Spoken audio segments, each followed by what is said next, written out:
দেখো সবাই, আমার বাড়িতে আজ কে এসেছেন। কি দিয়েছো তুমি ওকে? বানানা খাচ্ছে। স্বয়ং বজরংবলী আমার বাড়িতে আজ এসছেন তার বানার সেনা নিয়ে, এবং আমার ছেলে তাকে একটি কলা দিয়েছেন, বানানা দিয়েছে।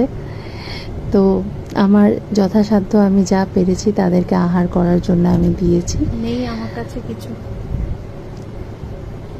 1 মাস ব্যাপী বড়া মঙ্গলবারে আজ দ্বিতীয় মঙ্গলবার স্বয়ং বজরংবলী তার বানর সেনা নিয়ে স্বয়ং আমার বাড়িতে এসছেন আমার হাত থেকে এবং আমার ছেলের হাত থেকে সেবা গ্রহণ করেছেন। আমি খুবই খুশি এবং আমি খুবই কি বলবো, ভাষা নেই কিছু বলার। যাই হোক, জয় শ্রীরাম, জয় বজরংবলী।